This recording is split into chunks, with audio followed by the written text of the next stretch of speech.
Right. So we are going to leave the 14th century and we are going to go into the middle of the 20th century in Germany and have a little visit with a great Protestant saint. I consider him a saint, certainly a martyr, Dietrich Bonhoeffer. And this is, I think, an important move for us in terms of our discussion because we've been pretty Catholic so far. Irenaeus, Clement, Eckhart, and now we're going to invite the Protestant in the room. And Bonhoeffer is 100% a Protestant thinker. And I think it's an important, he's going to offer us an important kind of complementarity and even correction, perhaps, of a certain kind of dangerous optimism, which we might have been generating in ourselves and in our hearers.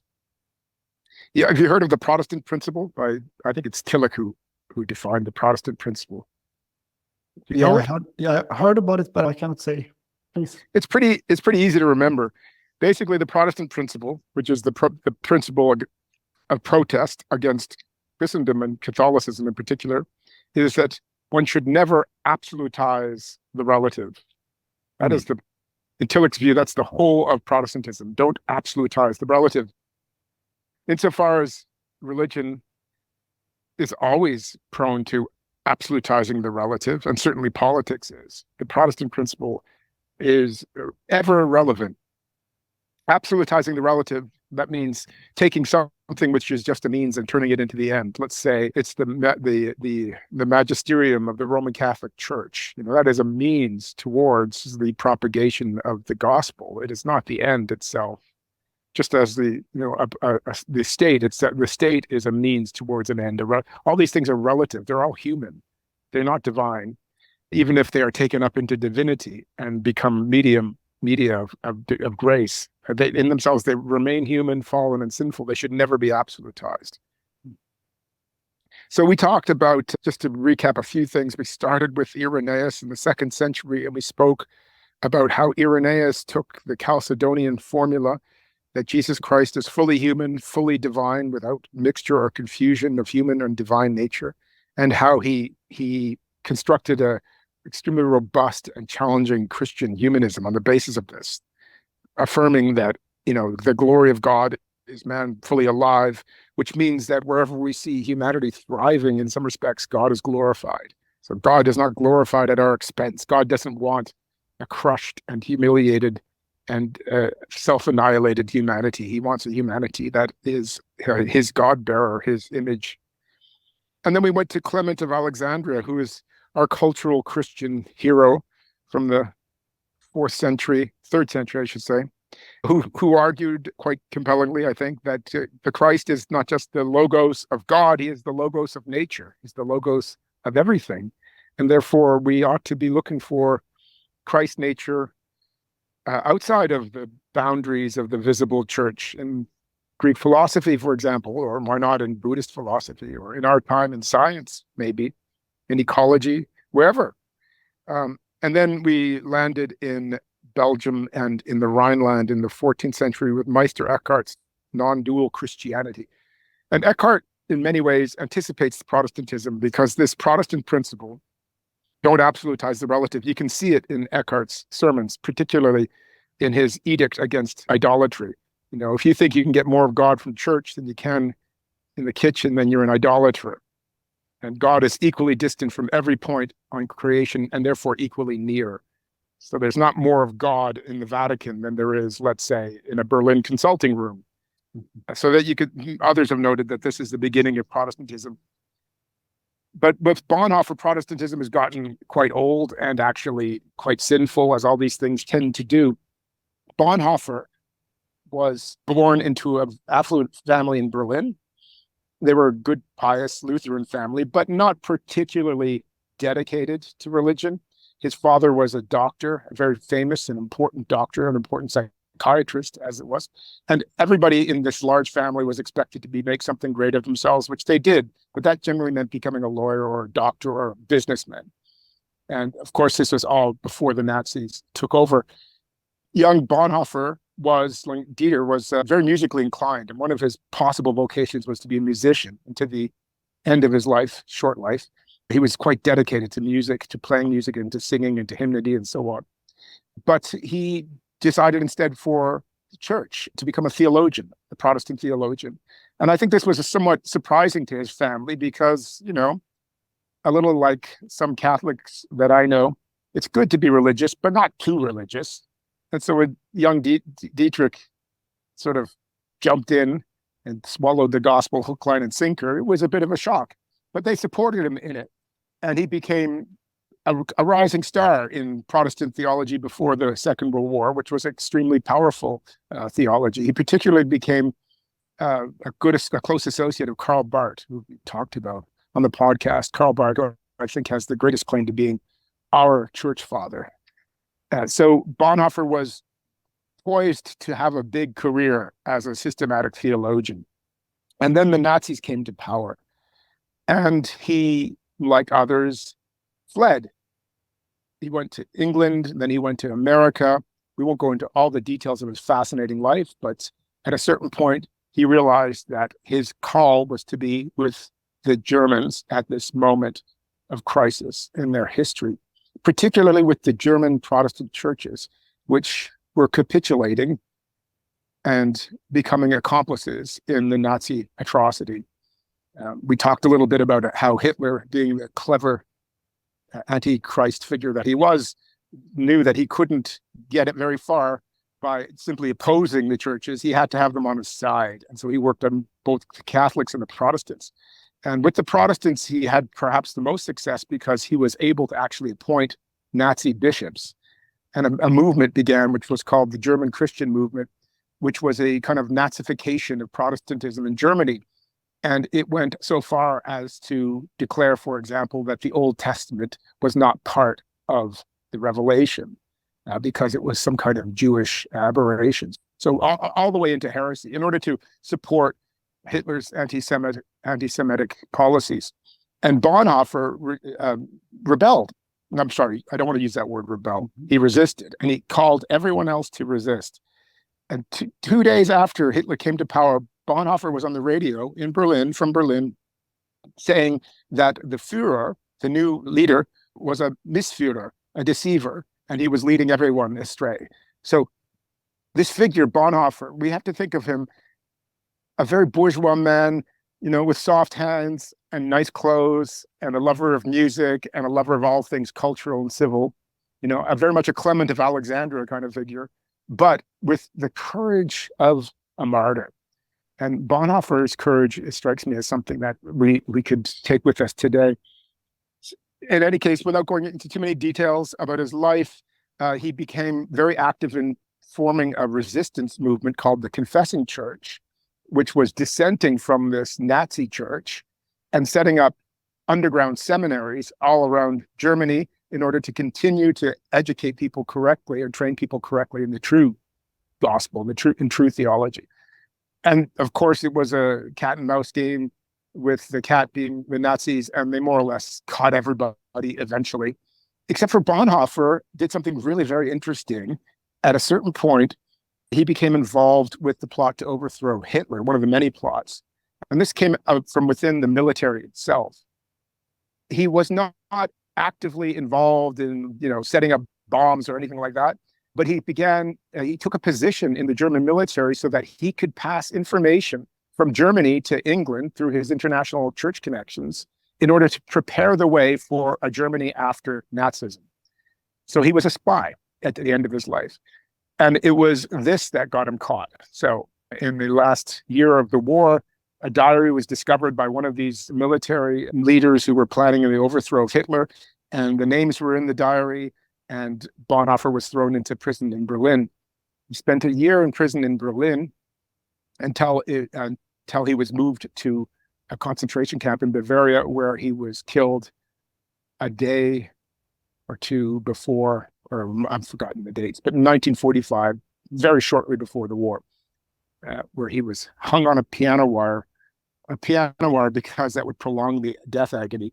Apparently, he spent 6 hours 6 hours dying. The only reason I mentioned the gruesome detail is because it's interesting to think that, according to the biblical account, Jesus spent 6 hours dying on the cross. And for me, it draws attention to how Bonhoeffer was a Christ figure for our times, how he embodied the Christ, and in our own clothing, so to speak, in our own language, in our own age, in our own disenchanted age of total war and rising consumerism and environmental collapse, you can still be a witness. So I wanted to talk just briefly about his politics and his theology. And I particularly wanted to talk about his theology of religionless Christianity. Religionless Christianity, this is a theory that he was constructing in the Berlin prison. And after he died, his papers and letters from prison were published. And we saw that his late thinking on Christianity contained this striking and very controversial concept of religionless Christianity. And I think I wanted to finish there because that has clear resonances with the idea of secular Christianity, although it's not the same thing. So if we go to the politics, I think I can be brief here. Obviously, he's an extremely political figure, but it seems to me that he gives us the clue to understanding what a Christian politics looks like. And we remember now the Protestant principle: don't absolutize the relative. Politics is the relative par excellence, isn't it? So one must never absolutize politics. Nazism is an absolutization of politics. So too is Stalinism. So too is absolute monarchy in the Middle Ages. And they all fall prey to the same error of absolutizing the relative and therefore usurping the position, the sovereignty of God, the only one, the one king of the universe, the one being whose power and sovereignty is incontestable, is God. So that means we don't absolutize our politics, even when it's in the name of justice. So that means we resist evil instead of rebelling, or we reform the state instead of revolting. We've talked about these things. Now, what's wrong with being a rebel? What's wrong with revolution? Well, the problem with rebellion and revolution is that it falls prey to this temptation to absolutize the relative. That is, it quickly becomes, it moves from becoming a protest against a very familiar form of evil returning in the world, to becoming the construction of a kingdom of God on earth through human means. Bonhoeffer was clear on this. So his activity was resistance and reform. He didn't expect to see Christian politics succeed, let's say, the defeat of Nazism and bring about the kingdom of God on earth through human means. That wasn't the point at all. He was in that situation, which, thanks to the grace of God, most of us have never been in, when the state itself has become an instrument of evil, when laws have become unjust, when Satan has taken control of the visible reins of power. And in such a situation, the Christian cannot be passive. And he was a pacifist, generally, in principle. But there are situations in which pacifism is no longer adequate. But his politics was one of resistance. And I think this is something I would like to carry forward, I hope people will carry forward from Secular Christ insofar as we talked about the political and left and right and so on. This is not endorsing a conservative politics over progressive politics. Both conservative politics is in danger of absolutizing the relative. So too is progressive politics. So it's a cautionary note that give unto Caesar the things that are Caesar, and obey legitimate authority where it is to be obeyed, but recognize really that there is only one king to the universe, and that is God and his image, which is Christ. And your primary duty is to bring Christ into the world in your time and space as you can. And insofar as the state doesn't prevent you from doing that, it's probably just fine to leave it as it is. But of course, that was not Nazi Germany. And he paid it with his life. So on his theology, the most important and controversial claim he makes is that we have come into a time and our age in which religion has ceased to exist. Religion is no longer doing what it once did. It is no longer necessary. There is a life in the world now, and it's a fully integrated and properly human life in which God is no longer seen to be necessary as an element of human self-understanding or as a way of explaining things. So this is the secular age, or strong secularism. For Bonhoeffer, it represented a centuries-long movement towards human autonomy. Starts in the early modern period. Well, starts with the Reformation, takes wings in the early modern period, and the age of revolution sort of becomes a vanguard. And this has now attained a certain maturity. That was his word. The human being has become mature now, and the world, for many, can now be understood without God. The world, for many good people, has now become a world that no longer needs religion, in which science, for example, replaces religion.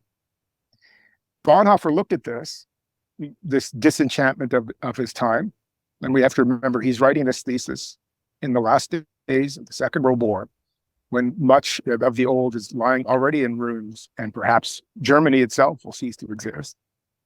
And he's looking at his time, and he's saying, this is not simply something evil.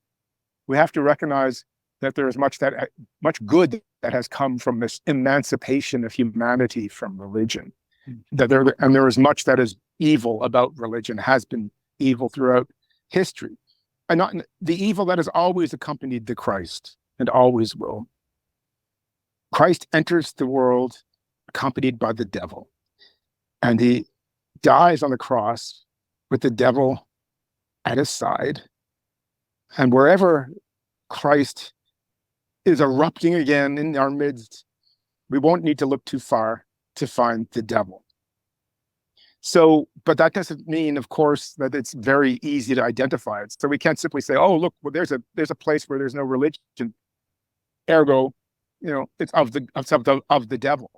Nor can we say, oh, there's religion flourishing, must be good. We know, of course, that it just doesn't work this way. And so Bonhoeffer was quite clear that that not all forms of godlessness are evil. There's a passage here from his Ethics, his posthumously published Ethics, the book he was working on before he died. Bonhoeffer writes, there is the godlessness in religious and Christian clothing, which we call a hopeless godlessness, but there's also a godlessness which is full of promise. So there's a godlessness which acts like a Christian, and there's a godlessness which is not interested at all in Christianity, but which is full of promise. Let's think a little bit about this. What does he mean? Well, first of all, he means no one is exempt from disenchantment. The modern project is irreversible. And many people who deny modernity by affiliating with visible religion, with institutional religion, are in fact as godless as anyone else in the times, only their godlessness is kind of in disavowal. It's kind of like, disingenuine godlessness. I think what he means here is that, he means the people of its bourgeois culture who capitulated to Nazism, the so-called God-fearing Protestants and Catholics who so quickly became accomplices in the genocide of the Jews. What happened to their religion? When push came to shove, they're religious for an hour a week. Lots of religion going on in the church, not much in their homes or in their hearts or in their political lives. That's one kind of godlessness, which he finds to be hateful. And there's a godlessness which is full of promise, which opposes this hypocritical religion. And there are heroes, secular heroes in such godlessness, the defenders of human rights from whatever political stripe. Now, this thesis of religionless Christianity has been interpreted in multiple ways, and I don't have necessarily the key to understanding it. But I don't think what he means by this is that, God is dead. That's certainly not what he means. And I'm not even sure that he's correct when he says that, the world is now in a religionless age. Certainly there are parts of the world that are in a religion that are religionless. I think your part of the world, Jakob, in particular, I think Europe, a significant majority of the best minds in the Western world are people who have no need of religion. Mm-hmm. And it's not as though we look at their lives and see that they are living bad lives and they're misinformed about this, that, and the other thing. They're actually good people who are, in some cases, heroic people. And their source of their inspiration is not religion.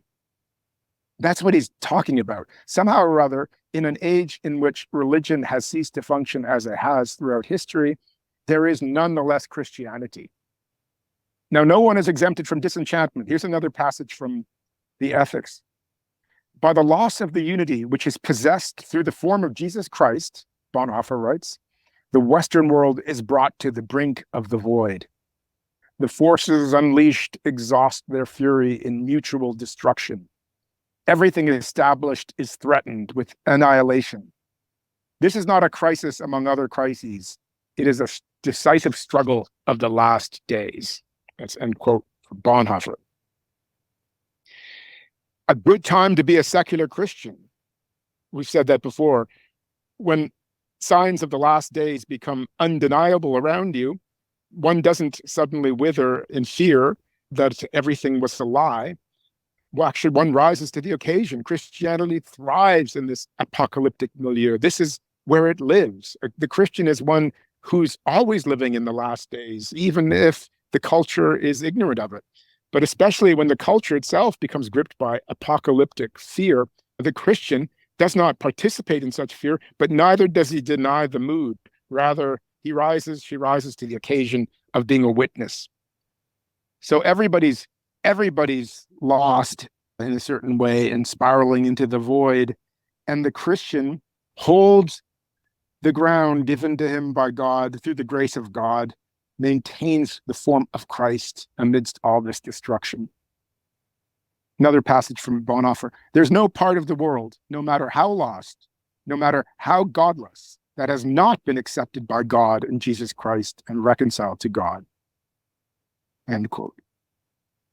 So even if Bonhoeffer is wrong and the world as a whole is not entering into a religionless age, even if there's plenty of religion in the global south, for example, even if Christianity is flourishing in certain parts of the world and expanding as other religions are, Islam, for example, even if he's wrong about this, he's right that a majority of the best and the brightest minds in the West have defected from the predominant form of religious life, which made the West what it is, which is Christianity.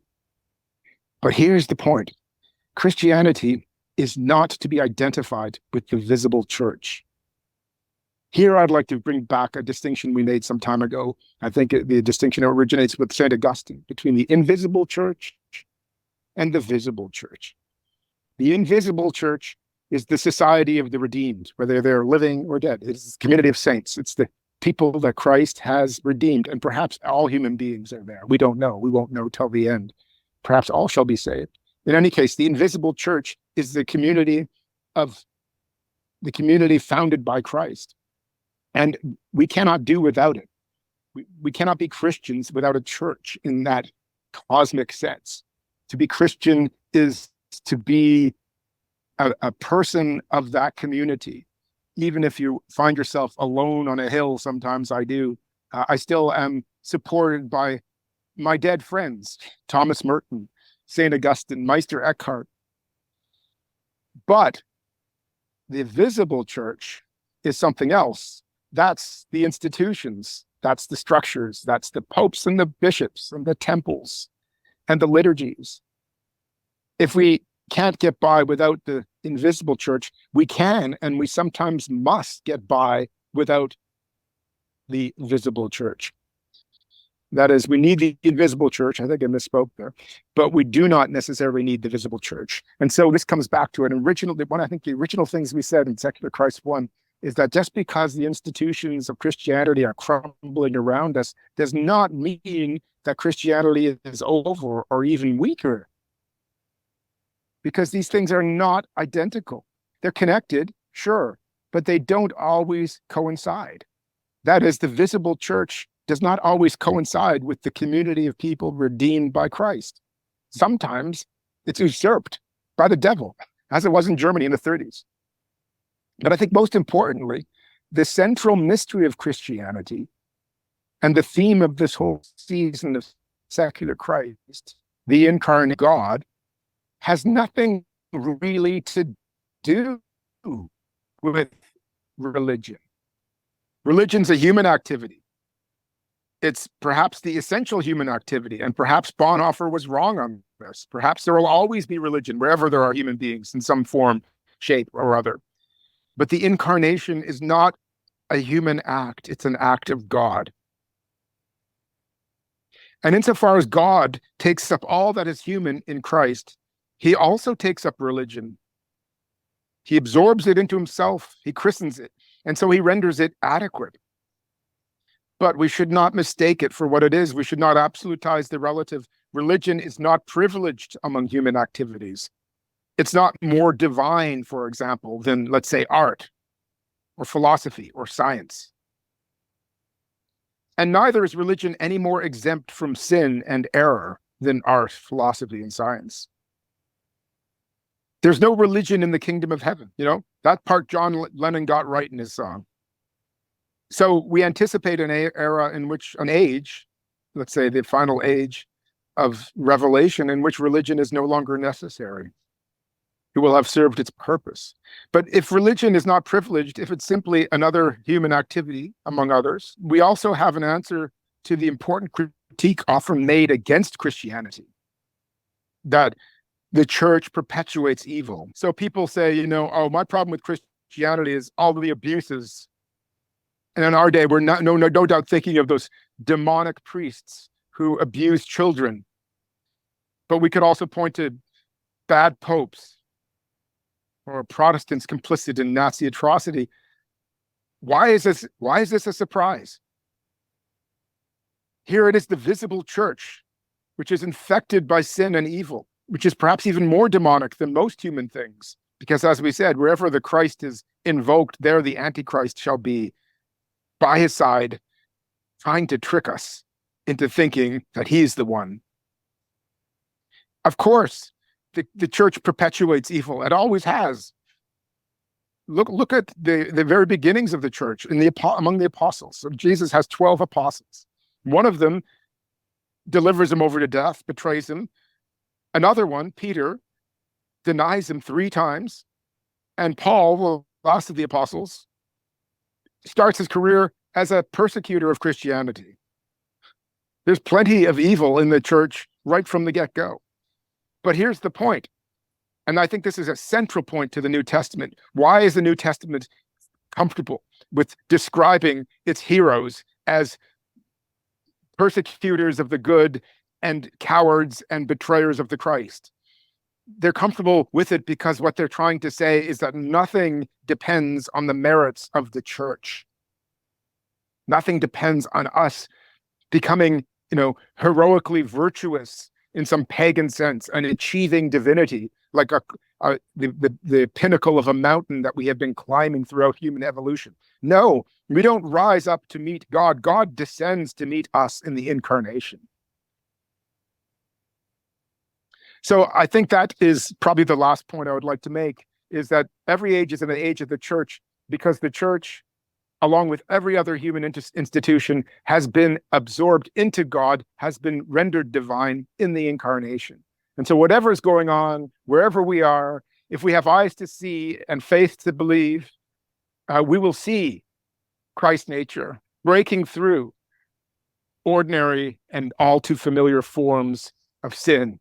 We will see goodness being achieved in spite of the clear evidence that we ourselves are capable of nothing but evil. And where does that leave? Yeah, where does that leave the question of faith? I think it puts it directly in the center, doesn't it? Mm-hmm. That's what makes you a member of the invisible church, is your personal conviction, your personal decision, which is a decision that nothing can reverse, that you will respond to the Christ and be the medium of the Christ in your time, come what may, that nothing can discourage you from it. And if you want to connect it to the without why of Meister Eckhart, you don't do this because you're hoping for a spot in heaven. You do this because it's a thing worth doing in itself. In fact, the saint is already in heaven. She doesn't need to wait for death. Well, you might know that Jung was very fond of this invisible church, this term. It's something he returned to also in his writings. Tell me a bit about that. What does he say about it? I think he mentions it at least a few times, that that's the way to think of church today. That is not a physical, It's not a physical place. It's a sort of a union, but it's an invisible union between humans. He wouldn't say maybe through the Christ event, but He would say God works in us, but and the church works in us, but it's not the visible church. It's in contrast actually to the invisible church. He's very fond of the term. The only thing I would say is he's a little harsh on the visible church, because sometimes the visible church and the invisible church do coincide. It's not like it's impossible. And invisible Christianity, if that's what we're talking about, invisible Christianity, perhaps it's a better term than religionless Christianity. If invisible Christianity is the essence of the thing, well, we've got to become visible as well. We have to associate with others. We have to form new forms of political social life, and that's called visible Christianity. So it's not as though we disregard all that. We have to be careful, because too much critique of visible church leads to individualism, and we don't want that. Exactly. The Christian is never alone.